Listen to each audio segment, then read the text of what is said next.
মনে রাখতে হবে বাবা, নারী দুর্বল নয়, নারী শক্তির অংশভূতা। কেউ যদি মনে করে নারী দুর্বল, তাদের কাছে দুর্বল হয়। নারী কোনোদিন দুর্বল নয়। দুর্বল যদি হতো বাবা, এত বড় অনুষ্ঠান অসম্ভব। এত ঘাত প্রতিঘাতের মধ্যে দিয়েও দেখেন তারা একই জায়গায় দাঁড়িয়ে আছে। পারল না এই সমাজে তাদের হরিনাম থেকে বঞ্চিত করে দিতে।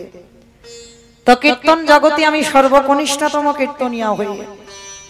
আমি মৌমিতা ঘোষ, আমার সম্প্রদায়ের তরফ থেকে সর্বাগ্যে যে দিদি ভাই, যে বোন, যে মায়েরা, যাদের ঐক্লান্তিক প্রচেষ্টায় যেসব দাদা ভাইরা ও ভাইরা যুক্ত আছেন, কীর্তনের প্রারম্ভে সর্বাগ্যে তাদের চরণে জানালাম কোটি কোটি দণ্ডবত প্রণাম।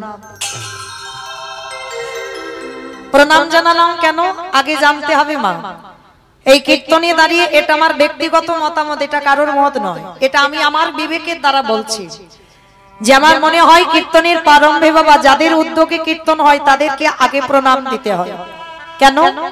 তারা বুঝেছে, তারা জেনেছে বাবা এটা কলিযুগ। আর এই কলিযুগে যাগযজ্ঞ নয়, ব্রত পূজা নয়, ধ্যান তপস্যা নয়। কেউ যদি যাগযজ্ঞ না করে, পূজা অর্চনা না করে, বার ব্রত যদি না করে, মহাপ্রভু বললেন অসুবিধা নাই। কিন্তু কলির মানুষের একটা পথ বেছে নিতে হবে, সেটা কি? হরির নাম হরির নাম হরির নামৈব কেবলম কলকো নাস্তে বা নাস্তে বা নাস্তে বা গতির অন্যথা।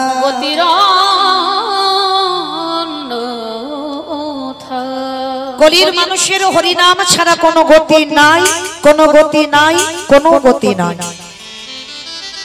মনে রাখতে হবে মা, প্রত্যেকের একটু কানটা খোলা রেখে শুনতে হবে। হরিনাম হলো আমাদের একমাত্র ভব পারাপারের সম্বল।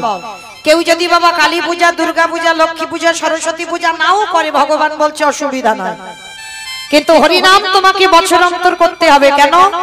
এই হরিনাম তো আমাদের শেষের সম্বল গো।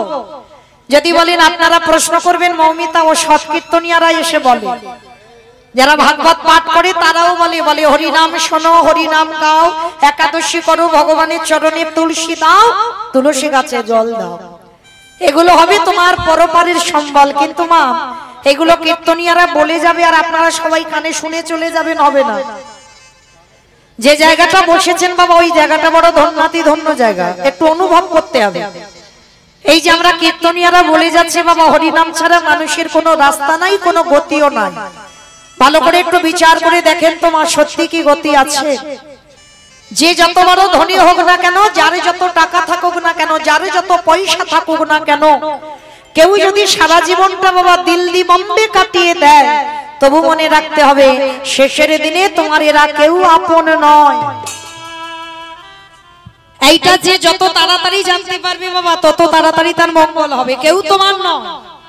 এই যাদের আগলে তুমি বসে আছো না, কৃষ্ণ ভজন বলে যাচ্ছ, মনে রেখো যত আমার আমার করো না কেন, ছেলে আমারে, মেয়ে আমারে, জায়গায় আমারে, জমি আমারে, বিষয় আমার, বৈভব আমার, কিন্তু যতই আমারে আমার করো না কেন, একেবারে যদি পাশে বেজে যায়, পড়ে থাকবে তোমার সরকারি খাবার। এসেছো একা, তুমি যাবে একা, তাহলে সাথে যাবে কি তোমার কর্মফল? কতদিন তুমি মহৎ কাজে যুক্ত আছো, কতদিন তুমি ধর্ম কাজে লেগেছো, কতদিন হরিবাসরে বসেছো, কতদিন সাধু সঙ্গ করেছো, কতদিন তুমি ভক্ত চরণ আশ্রয় করেছো, কতদিন ধরে তুমি একাদশীর উপবাস করছো। এই ভালো ভালো কর্ম তোমার সাথে যাবে বাবা। তবে আমি মৌমিতা একটা গ্যারান্টি দিতে পারি, যত আমার আমার করে তুমি বিষয়ী বসনায় জর্জরিত হও না কেন, যত তুমি বিষয়ী জায়গা জমি আগলে ধরে থাকো না কেন, শেষের দিনে কিন্তু সেসব তোমার সাথে যাবে না। যাবে কে জানি না মা। আপনাদের এটা হাওড়া জেলা তো, হাওড়া জেলা। আচ্ছা, জানি না আপনাদের এই গ্রামটাই নিয়ম আছে কিনা, তবে আমার ডায়মন্ড হারবার এলাকায় নিয়ম আছে, মানুষ মরে গেলে সাথে কিছু রিভাবটা দিও না, যেমন ছিল তেমন রাখো। তাহলে মানুষ মরে গেলে মা সাথে কিছু দাও বা না দাও, একটা জিনিস তোমাকে ভাড়া করতে হবে মানুষের মৃত্যুর পর, সে বড় লোক হোক আর গরিব হোক, একটা হলো খোল আর একটা হলো করতা। কি মায়েরা আপনাদের গ্রামে আছে তো? আছে? আচ্ছা মা, এবার এই জায়গাটা একটু ভালো করে বিচার করে দেখেন। যখন ঠাকুর তুলছে, কালী ঠাকুর বলো, দুর্গা ঠাকুর বলো, লক্ষ্মী সরস্বতী যে কোনো ঠাকুর পূজা হচ্ছে, যখন ঠাকুর বিসর্জন হয় তখন তো মা বড় বড় ডিজে বক্স বাজে, বাজে না? কি বাবা আপনাদের এই গ্রামে বাজে ডিজে বক্স? বাজে, এখানেও বাজে। আমি ভাবলাম আমার এলাকায় বুঝি বাজে, তার মানে এখানেও হয়। তো এমন বাজবে মা বিসর্জনের সময় যেন হাতটা ব্লক হয়ে গেল, মানে এমন ধুমধাড়াক্কা বাজবে। তো ভালো করে এই জায়গাটা একটু অনুভব করেন, সেটাও মা। তাহলে মাকে যখন বিসর্জন দিতে যাচ্ছ তখন লরিতে করে বাবা ওই ডিজে বাজি বাজি যাচ্ছ, আর যেদিন আমাদের দেহ বিসর্জন হবে সেদিনকে একটা লরিতে করে ডিজে বাজি বাজি গেলে হতো না? নিশ্চয়ই হতো। তাহলে হচ্ছে না কেন? এই জায়গায় তো চৈতন্য মহাপ্রভু শিক্ষা দিলেন, ওরে কলির জীব, যাদের আগলে বসে রইলি কেউ তোর সাথে গেল না, তাহলে শেষের দিনে সাথ দিল কে? এই হরি নামে যাবে। আমাদের পচা দেখো দেখো যাবে, যেদিন তুমি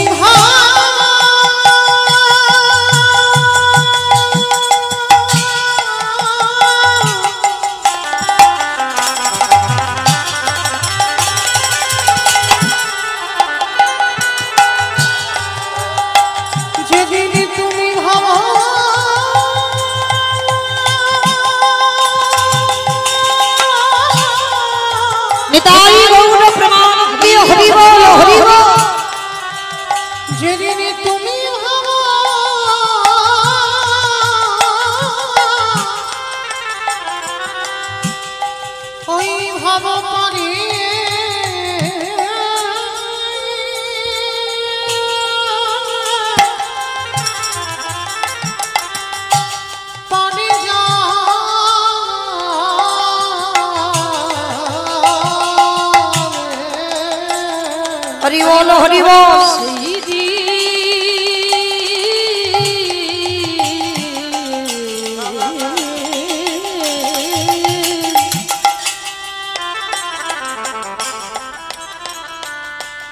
সেই দিনে নামে যাবে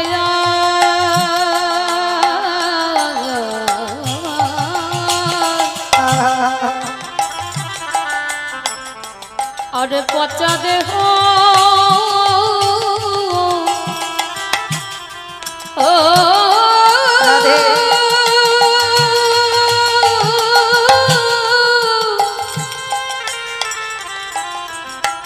দেহ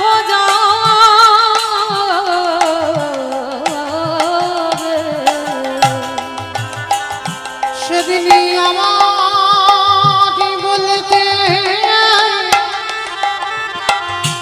কিছু না,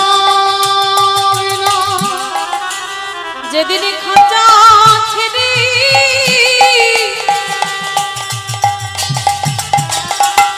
প্রাণ পাখি চলে যাবে, আমরা যেমনি তেমনি শুধু আশা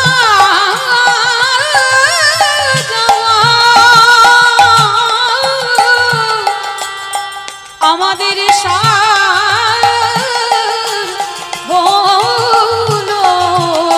ও ভাই আমাদের আপন বলতি কেহ রইল না, শুধু আপন করে মরলা হরি নামে যাবে এই পচা দেহ যাবে। আস্তে সবার চরণ ধরি আমার একটা নিবেদন মা, ভগবান বললেন আমার থেকে আমার ভক্তরই আগে বেশি ভালোবাসো। আমার থেকে আমার নাম বড়, নাম হতে আমার ভক্ত বড়, ভক্ত হতে ভক্তের পদধূলা আরো বড়। আপনাদের গ্রামে এসেই আমার শোনা, এই যে আমার দিদি ভাইরা এত পরিশ্রম করে গোটা দামোদর মাস মাধুকুরি করে, ভালো করে ভেবে দেখেন তো মা, তারা কি নিজেরা পেটে খাওয়ার জন্য ভিক্ষা করেছিল? করেনি। তাদের নিজেদের শুধু মঙ্গলের জন্য নয়, এটা গ্রামের মঙ্গলের জন্য, সবার মঙ্গলের জন্য। এই যে নিয়ম সেবার মাস, সেই মাসে প্রত্যেকের দাঁড়ে দাঁড়ে বাবা কেউ 1 টাকা দিয়েছে, কেউ 5 টাকা দিয়েছে, কেউ 10 টাকা, আবার বাবা তার উপরে কত মুগ নাড়াও নিশ্চয়ই খেতে হয়েছে। কারণ ভগবানের জন্য যারা ভিক্ষা করে গো, তাদের অনেক কটু কথা শুনতে হয়। কিন্তু মা চরণ ধরি একটা আমার নিবেদন, আমার হৃদয়ে যতটুকু প্রেম আছে, যতটুকু ভক্তি আছে, ভালো না লাগে দিও না। কিন্তু যতদূর এই মাইকে ধ্বনি যাচ্ছে বা আমার এই ভাইরা ইউটিউব করছে, দুদিন পরে তো সবাই মোবাইলে দেখতে পাবে। পৃথিবীতে যত যত ভক্তরা হরি নামের কাজে বাধা দেয়, যারা এই হরি নাম যজ্ঞে দান দিতে গিয়ে বাবা অনেক কটু ভাষা বলে, তাদের কাছে এই অধম কীর্তনীয় চরণ ধরে নিবেদন করি, ভগবান বললেন ভুল করে কেউ আমার ভক্ত প্রাণে যেন আঘাত দিও না। কারণ মনে রাখতে হবে, তারা তো নিজের জন্য নয়, তারা সবার জন্য ভিক্ষা করেছে, যাতে গ্রামের মঙ্গল হয়, সবার মঙ্গলের জন্য ভিখারি সেজেছে। তাই সবার কাছে আমার নিবেদন, দিতে ভালো না লাগলে দেবে না, কিন্তু ভুল করে যেন ভক্ত প্রাণে যেন কোনোদিন কষ্ট না হয়, কোনোদিন কটু ভাষা বলো না, যে ভাষায় আমার ভগবানের হৃদয়টা ভেঙে যায়। আর মনে রাখতে হবে, ভগবান বললেন যারা ভক্তির জন্য, যারা ভগবানের কাজের জন্য এতটুকু চিন্তা করে, ভগবান তাদের জন্য বিশাল কিছু ভেবে রেখেছে। যদি ভেবে না রাখত গো, দ্রৌপদীর এতটুকু বস্ত্রের বিনিময়ে কুরুসভায় যেদিন বস্ত্র হরণ হলো, ভগবান শত শত বস্ত্র জোগাড় করে দিল। নিতাই গৌর হরি বল। তাহলে এত বাধার মধ্যে দিয়েও বাবা এইভাবে যে রাস্তায় কীর্তন আমি কোনোদিন দেখি নাই। তবু সবার কাছে আমার নিবেদন, এত ভক্ত বসতে অসুবিধা। এই যে দেখলাম সুন্দর পাশে মাঠ, কি হবে গো বিষয় বৈভব, একবারও ভেবে দেখেছো? এই পৃথিবীতে তো তোমার আপন কেউ নয়, আপন তো একজনে, যেটা হলো আমার গৌর গোবিন্দ চরণ। তাহলে কিসের জন্য তুমি জায়গা জমি নিয়ে আঁকড়ে বসে আছো? সে কি তোমার সাথে যাবে? যাবে না। তাহলে এই যে একটা দিনের জন্য এত ভক্ত পদধূলাও যদি পড়ে, তাতে যার মাটি তার মাটিরও তো মঙ্গল। তাই মনে রাখতে হবে মা, পরবর্তী দিনে আমি আসি বা না আসি, যতদূর মাইকে ধ্বনি যাচ্ছে, এই এত জায়গা জমি সম্পত্তি থাকতে যেন এইভাবে রাস্তায় কীর্তনটা না হয়, এইটুকু আপনাদের চরণে আমার বিনীত নিবেদন, এই গ্রামবাসীর কাছে নিবেদন। কারণ ভক্ত বসতে অসুবিধা হচ্ছে, অনেক অসুবিধা। তো সবার জন্য সবার কাছে নিবেদন, একটা দিন তো গো, হয়তো বছর অন্তর একটা দিন এমন ভক্ত সেবা চোখে দেখা যায় না। তো যাই হোক, সবার কাছে আমার প্রার্থনা, আমার মতো অধম কীর্তনিয়ার কথা যদি কারোর স্মরণে থাকে, চেষ্টা করবেন এই বৎসরে অনুষ্ঠানটা যেন আরো বড় করে হয়, আরো ভক্তরা যেন সবাই আগিয়ে আসে, সবার আনন্দের উৎসব। মনে রাখতে হবে বাবা, দুর্গা পূজাটাকে বলা হচ্ছে সার্বজনীন দুর্গা পূজা, কিন্তু এই মহাযজ্ঞটাকে বলা হচ্ছে মহা উৎসব। মহা উৎসব নয়, সব থেকে বড় উৎসব কলিযুগে হচ্ছে হরিনাম সংকীর্তন। তাই সবাই আমার যে দিদি ভাইরা ভিক্ষা করে, লোকের কাছে কত গালিগালাজ খেয়ে আজকের হরিনামের আয়োজনটা করেছে, আমার হৃদয়ে যতটুকু প্রেম আছে, ভক্তি আছে, আমার রাধারানীর কাছে প্রার্থনা করবো, রাধে যেন অন্তিম সময় পর্যন্ত তাদের এইভাবে গৌর গোবিন্দ চরণে মন মতি থাকে। নিতাই গৌর হরি বল। আর মনে রাখতে হবে হরি নামে যারা বাধা দেয়, এটা আমার কথা নয় বাবা, শাস্ত্র প্রমাণ দিয়েছে। নবদ্বীপের মাটিতে কাজী সাহেবের কি দুর্গতি হয়েছিল জানো? যখন হিন্দুরা হরি নাম করত, বিধর্মী মুসলমান ছিল কাজী। এই কাজী সাহেব যখন হরিনাম হতো খোল করতাল ভেঙে গুড়িয়ে দিত, হরিনামে বাধা দিত, হরিনাম পছন্দ করত না। তার নবদ্বীপবাসীরা বাবা এত অতিষ্ঠ হয়ে গেছিল, সবাই হরিনাম করে ওই খোলগুলো লাঠি দিয়ে, মাটির খোল তো ভেঙে দেয়, করতালগুলো ছেড়ে নিয়ে সুরধনী গঙ্গার জলে ফেলে দেয়। তো নবদ্বীপবাসীরা একদিন ছুটে গিয়ে নিমাইয়ের কাছে নালিশ জানালো, নিমাই তুমি দেখতে পাচ্ছ আমরা তো কারোর ক্ষতি করিনি, মঙ্গলময় কারোর ক্ষতি চাইনি, তাহলে হরিনাম করব, কারোর তো ব্যাঘাত হচ্ছে না, কারোর বাড়িতে গিয়ে করছি না, তাহলে কিসের জন্য ওই কাজী এসে আমাদের খোল করতাল ভেঙে দিচ্ছে, হরিনামে বাধা দিচ্ছে? মহাপ্রভু বললেন, ভাই তোমরা যে যার ঘরে যাও, কালকের আমি ব্যবস্থা করে দেব। তো কাজী সাহেব কি করেছে, সকালবেলা খোল করতাল ভেঙে দিয়ে বাবা রাত্রিবেলা বাড়িতে গিয়ে ঘুমিয়েছে। আর ভগবান কি করেছে, দেহটা মানুষ আর মুখটা পশুর মতো। আমার কোন ঠাকুর গো? নরসিংহদেব, নৃসিংহদেব। আর ওই রূপটা ধারণ করে একেবারে রাতের অন্ধকারে কাজী ঘুমাচ্ছে, কাজী সাহেবের বুকের উপরে প্রভু আমার চড়ে বসেছে।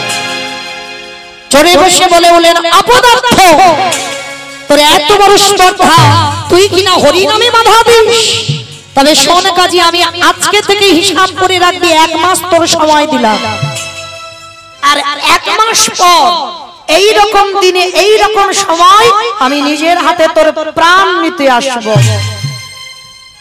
যখনই কাজী সাহেব এই দুঃস্বপ্নটা দেখেছে, সকালে না হতে হতে মা ভোর ভোর একেবারে আমার নিমাইয়ের চরণে গিয়ে আছাড় খেয়ে পড়েছে। নিমাই, আমি ভুল করেছি, আমি অন্যায় করেছি, আমি হিন্দুদের হরি নামে বাধা দিয়েছি, আমি কৃষ্ণ নাম করতে দিইনি, তার জন্য কে যেন রাত্রিবেলা এসে আমার বুকের উপরে চড়ে বসেছে, আমাকে বলল 1 মাস পরে এই রকম দিনে আমার প্রাণ নিতে আসবে। নিমাই, আমি কথা দিলাম আজকে থেকে আমি হরি নামে বাধা দেব না, আজকে থেকে আমি কথা দিলাম আমিও তোমার সঙ্গে হরি নামে যোগ দেব। মুসলমান হয়ে হিন্দুদের হরি নামে যোগ দিল, আর তাতে কি হলো, মুসলমান সমাজ ক্ষেপে উঠেছিল। একটা মুসলমান হয়ে হিন্দুদের হরি নামে যোগ দেবে, তাতে কি হলো, কাজী সাহেবকে এক ঘরে করে দিয়েছিল। মুসলমান সমাজ কাজীকে এক ঘরে করে দিল, আর বলেছিল কাজীর মৃত্যুর পর কেউ কাজীকে কবর দিতে যাবে না।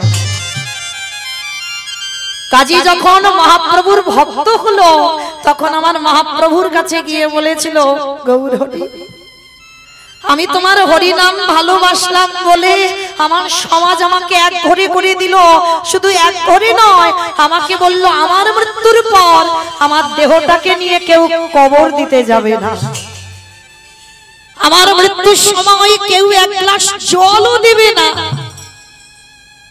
নিমাই, আমি কি হরি নামে যোগ দিয়ে ভুল করলাম? ভগবান আমার মুচকি হেসে বলেছিল, কাজী, যে আমারে চাই তারে আমি চাই, যে আমারে না চাই তারে আমি না চাই। এই পৃথিবীতে যারা আমার চরণে আত্মসমর্পণ করে, শেষের দিনে তাদের ভাবনা কাউকে ভাবতে হয় না, তাদের ভাবনা আমি স্বয়ং হরি ভেবে রাখি। নিতাই গৌর প্রেমানন্দে হরি বল। ওই কাজী সাহেবের যেদিন বার্ধক্য দশা এলো, মা পিপাসায় জল যখন চাইছে, কোন মুসলমান আসেনি কাজীকে জল দেবে, ভগবান নিজে ছুটে গেল কাজীর দুয়ারে।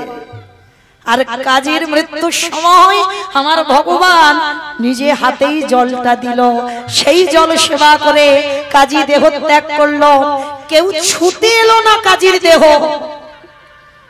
কাজী সাহেব বলেছিল দরকার নেই কারো, হরি বল। মহাপ্রভু বললেন দরকার নেই কারো, একবার যাকে আমি কৃপা করি, প্রয়োজন লাগে না কারো।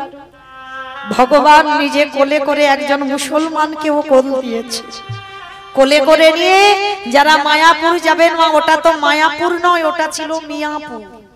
এই গোটা কাজী সাহেবের সম্পত্তি মায়াপুরটা।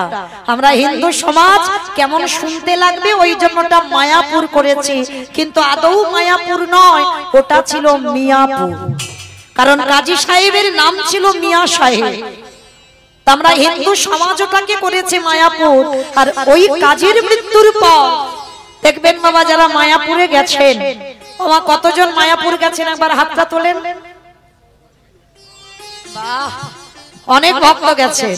তো যারা যারা মায়াপুর গেছেন, মায়াপুরে ঢুকতে আগে স্টপেজ আছে যে জায়গাটার নাম হচ্ছে বামন পুকুর। ওই বামন পুকুরে একেবারে রাস্তার পাশে, কোনো দূরে যেতে হবে না, কোথাও হাঁটতেও হবে না, একেবারে রাস্তার পাশে আছে কাজীর সমাধি। দেখেছেন কাজীর সমাধি? না দেখা হয়নি, দেখেছেন? বাহ, যারা দেখেছেন তারা অবশ্যই করে জানবেন ওটা আমার মহাপ্রভু নিজের হাতে কাজীকে সমাধি দিয়েছিল, কবর দিয়েছিল। আর কাজী সাহেবের একটা আক্ষেপ ছিল, নিমাই হিন্দুদের হরিনামে বাধা দিলা, কিন্তু পরক্ষণে তুমি হরিনামে যোগ দিয়েছিলা। জানি না কোন অপরাধের জন্য আমার সমাজ আমার কাছ থেকে চলে গেল। জানিস নিমাই, আমার মৃত্যুর পর আমার কবরের উপরে কেউ একটা ফুলও দেবে না। মহাপ্রভু বলছে, দেখো কাজী, তোমার কবরের উপরে হয়তো তোমার মৃত্যু দিনটা স্মরণ করে কেউ একটা ফুল দিয়ে যেত, কিন্তু আমি এমন কাজ করে যাব, শুধু একটা দিন নয়, তোমার মৃত্যু বার্ষিকী নয়, আমি এমন কাজ করে যাব যতদিন এই পৃথিবী থাকবে ততদিন তোমার এই সমাধি কবরের উপরে ফুল পড়বে। কাজীর কবরটা দিয়ে মহাপ্রভু নিজের হাতে একটা চাঁপা ফুলের গাছ ওই কবরের উপরে পুঁতে দিয়েছে। আজও গিয়ে দেখবেন মা, চাঁপা ফুলের গাছ থেকে এত এত ফুল পড়ে, এত ফুল পড়ে, দেখে মনে হয় যেন কাজীর কবরটাকে কেউ যেন সাজিয়ে দিয়েছে। যারা যাবে একবার অন্তত ওই গাছটাকে পরশ করে আসবে। কেন জানো? পরশমণি পরশে যদি লোহা সোনা হয়, আর আমার গৌর হরি যে গাছটাকে পরশ করে পুঁতেছে, সেই গাছটা যদি কেউ একবার পরশ করে, তার হৃদয়টা সোনায় পরিণত হয়ে যায়। নিতাই গৌর প্রেমানন্দে। তাই মনে রাখতে হবে মা, কি হবে গো পৃথিবীতে এই বিষয় বৈভব, একটা চরণ আশ্রয় করতে হবে, যেটা হলো আমার গৌর গোবিন্দ চরণ। আর প্রত্যেকের ভালোবাসায় বাবা কিছু না কিছু চাওয়া পাওয়া আছে। নিঃস্বার্থ ভাবে কেউ তোমায় ভালোবাসে না, প্রত্যেকের ভালোবাসায় কম বেশি চাওয়া পাওয়া আছে। কিন্তু আমার ওই মন্দিরে যে ছেলেটা বাঁশিটা বাজাচ্ছে, আমার ওই ছেলেটার কোনো চাওয়া পাওয়া নেই, নিঃস্বার্থ ভাবে ভক্তকে ভালোবাসে। আর ওই ছেলেটা একটু লক্ষ্য করেন বাবা, আমাদের আসবার আগে আমাদের কথা ভেবে রেখেছে। কি মা ভেবে রাখেনি? আমাদের আসবার আগে আপনারা আমরা বলবো কেন মৌমিতা, আমি জন্মের আগে আমার মা তো আমার কথা ভেবে রেখেছিল। কারণ আমি জন্ম নিয়েছি, মার কোলে বসেছি, মার স্তনদুগ্ধ পান করেছি, বলি না? তোমার মা তোমার জন্য ভাবেনি, তাহলে ভেবেছিল কি একদিনের একটা বাচ্চা জন্ম নিয়ে কি খাবে? এখানে আমরা যারা মা হয়েছি তারাই বুঝতে পারবো ভালো, যারা মা হয়নি মা তারা বলতে পারবে না, বুঝতে পারবে না, অনুভব করতে পারবে না। সন্তান মাতৃগর্ভে 5 মাস বয়স হয়, তখন মাতৃস্তনে দুগ্ধ আসে। বলো তো মা কি নিজে নিজে তৈরি করলো? না। তাহলে কি গ্রাম প্রতিবেশী আত্মীয় স্বজন বন্ধু বান্ধব দিয়ে গেল যে বাচ্চাটা হবে হলেই স্তনদুগ্ধ খাবে? না। তাহলে দিল কে? বিশ্বের স্রষ্টা মালিক ভগবান।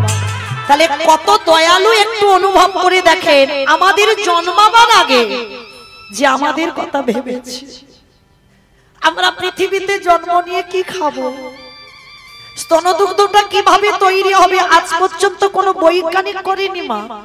কতটুকু লবণ, কতটুকু টক, কতটুকু তিতো, কতটুকু ঝাল, কতটুকু গরম, কতটুকু ঠান্ডা দিলে একটা স্তনদুগ্ধ তৈরি হয়, আজ পর্যন্ত কোনো বৈজ্ঞানিক ভাবেনি।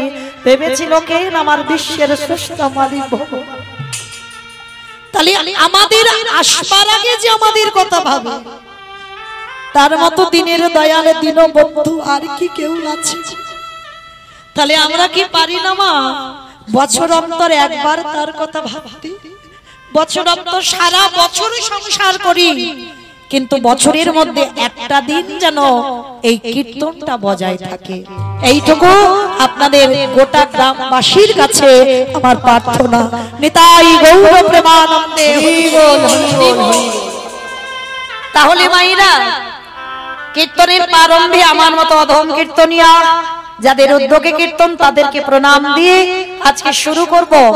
আমরা সবাই কিছুক্ষণের জন্য যাব শ্রীধাম নদিয়া নবদ্বীপ ধাম। কি মাইরা সবাই নদিয়ায় যাবেন তো? সবাই তা সবাই চলে গেলে কীর্তন হবে কাকে নিয়ে? কি মা এইদিকের মাইরা সবাই যাবে, এদিকেও চলে যাবে। তা সবাই যখন চলে যাবে এদিকে তোমরাও চলে যাবে। হাই ভগবান, সবাই নাকি চলে যাবে নদিয়ায়, তাহলে কীর্তন হবে কাকে নিয়ে? বলে না, এক্ষুনি যদি তুমি নবদ্বীপ যেতে চাও, বাজে কটা ঘড়িটা দেখেছো? তোমার স্বামীর কাছ থেকে অনুমতি নিতে হবে, ছেলে বৌমার অর্ডার পাস হবে, তারপরে তুমি যেতে পারবে, না হলে তো নয়। সংসারী মানুষ তো আমরা সবাই, তাহলে স্বামীর কাছ থেকে অনুমতি নিতে হবে, ছেলে বৌমার কাছ থেকে অনুমতি নিতে হবে তারপরে। কিন্তু একজন মা খুব স্বাধীন, বলো তো সে কে? কোন কৈফিয়ত দিতে হয় না, কারোর কাছ থেকে অনুমতি নিতে হয় না। মন, বাহ মন, মন হচ্ছে খুব স্বাধীন। কি মা মন স্বাধীন নয়?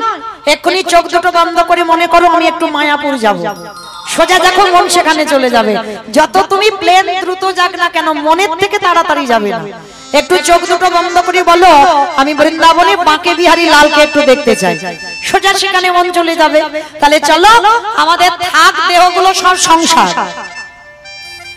বলে না, এখানে কেউ আমরা সংসার করছি না, সব সং সেজেছি, সার কেউ করিনি। কি বাবা ভুল বললাম? সবাই সেজে বসে আছে, কিন্তু সারের মাথা মুন্ডু বুঝতে পারছি না। তাহলে কি করে বলো যে আমরা সংসার করছি? বলে না, আজকে থেকে তোমরা বা আমরা সবাই বলবো সং সেজেছি কিন্তু সার হয়নি। তাহলে সারটা কি এইটা আমাদের জানতে হবে। সংসার, সং সেজেছি, সারটা কি এটা আগে তো জানতে হবে। এই সারটা কি জানো? আমার ঢেকি দেখেছো? ঢেকি ঢেকি দেখেছো তো? এখন আর তো ঢেকি ঢেকি দেখা যায় না, এখন সব ঘরে মিক্সচার মেশিন হয়েছে। মনে করলে রোজ রোজ তুমি পিঠে করে খেতে পারবে, তাই না? কিন্তু আগেকার দিনের মায়েরা সেই যে পৌষ সংক্রান্তি, সেই পৌষ মাসে পিঠে হবে, 15 দিন আগে থেকে মায়েরা কি করতো? ঢেকিতে চাল কুটাতে যেত, তাই না? গ্রামে একটা জায়গা ঢেকি থাকতো, আর সেই ঢেকিতে চাল কুটাতে হতো। আর যারা ঢেকি দেখেছো মায়েরা, ওই ঢেকিতে 2 জন পাত দেয়, তাই তো? আর একজন সংসারী মা ঢেকির গড়ের কাছে বসে চালটাকে একবার করে ঘুরিয়ে দেয়, আর ঢেকিটা পড়ছে, একবার করে চাল ঘোরাচ্ছে। এমন সময় স্বামী এসে বলছে, হ্যাঁ গো গিন্নি, এত এত তো চাল কুটাচ্ছ, রান্না টান্না করেছো? বলে স্বামী, আজকের একটু কাজের চাপ আছে, একটু পান্তা ভাত রেখেছি, একটু আজকে খেয়ে নিও। কেমন? আজকে আর রান্না করার সময় নেই, চাল কুটাতেই আমার সময় চলে যাচ্ছে। আবার ছেলে এসে বলছে, মা স্কুলে যাব, আমার জামা কাপড়টা কোথায় রেখেছো? বলে বাবা আল্লাহতে আছে, তুই আজকে একটু পরে চলে যা। আস্তে এত কথা বলছে মা। আচ্ছা বলো তো মা, মনটা কোথায় আছে?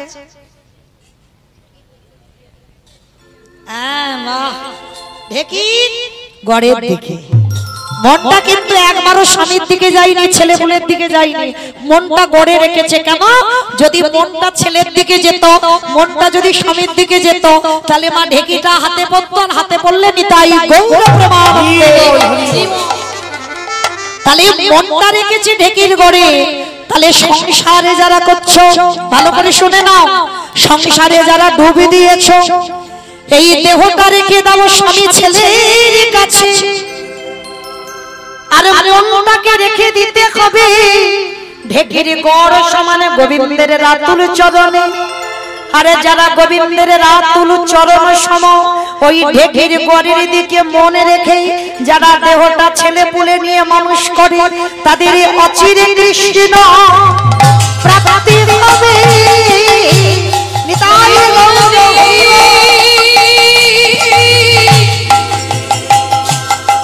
কৃষ্ণ সেবা করলে অচিরে কৃষ্ণ প্রাপ্তি হবে। তাহলে মায়েরা বুঝেছো সাতটা কি? সাতটা হলো এটাই যে দেহটা সংসারে রেখে মনটা গোবিন্দ চরণে রেখে বসতে হবে। কেমন? তাহলে চলো আমাদের দেহ ছেলে পুলে মানুষ করুক আর মনগুলো নিয়ে যাব সুরধনী গঙ্গার তীরে। কেমন? সত্যতে নারায়ণ, ত্রেতাতে রাম, দ্বাপরে কৃষ্ণ, আর কলিতে হলো গৌরাঙ্গ। চলো আজকে আমরা সেই নবদ্বীপের মাটিতে গিয়ে দেখবো ব্রজেন্দ্র নন্দন কৃষ্ণ কলিতে হয়েছে গৌরাঙ্গ। আর যেদিনে প্রভু এসেছিল সেদিনে নদীয়ার অবস্থাটা কেমন ছিল জানো? আজ নদী গা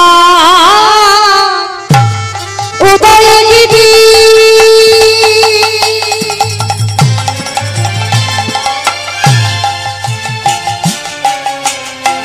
পূর্ণ চন্দ্র গৌর হরি ওই নদীরা উদয়গিরি। আস্তে আমার আগে একটা কথা বলেনি, ঝগড়া করতে গেলে প্রথমে করে নামা ভালো, আর মাঝ রাস্তায় গিয়ে যদি ঝগড়া করি মাতালে তো মারামারি হবে। আগে করে নিচ্ছি ঝগড়াটা। এই কীর্তন শুনতে গেলে আমার ভগবানের জন্য একটু কাজ কাজ করতে হয়। আমার জানো তো কাজগুলো কি কি? বসে বসে ঘুমোতে হয়। বসে বসে নাকি ঘুমোতে হয়? আমার ঘুমোতে হয় না, কেউ ঘুমায়নি। তিনটে ধ্বনি দরকার, একটা শঙ্কর ধ্বনি, উলুর ধ্বনি, আর যাদের যাদের হাত আছে। কিমা সবার হাত এসেছে তো? সে তো দুপুরবেলা প্রসাদ পাওয়া হয়ে গেছে, বাড়িতে খুলে আসুনি তো? সবার হাত আছে? যাদের আছে কই একটু দেখাও। নিতাই গৌর প্রেমানন্দে হরি বল হরি বল। বাহ, তার মানে সবার হাত আছে। কই এবার একটু উলুর ধ্বনি করে দেখাও। আজ নদী গা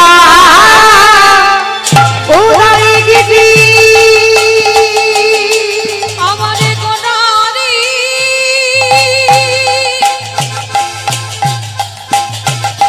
গুনা গুনা গুনা গোনারি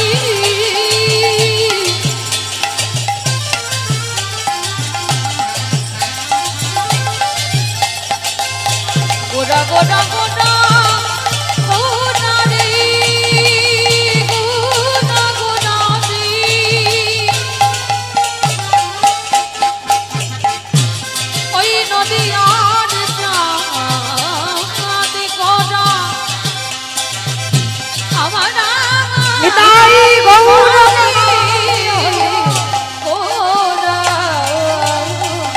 নদিয়ায়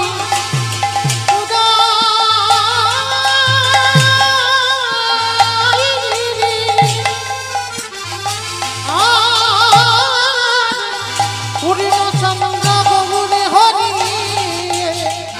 কৃপা করি হইল উদয় উলুর ধ্বনি হইল কৃপা করে হইল বলি সোনার নদিয়ায় গৌর দয়া হলো। সোনার নদী আমি গৌরদাই হলো। ওই না কলির জীবী উদ্ধারিতে নদী আছে উদয় হলো।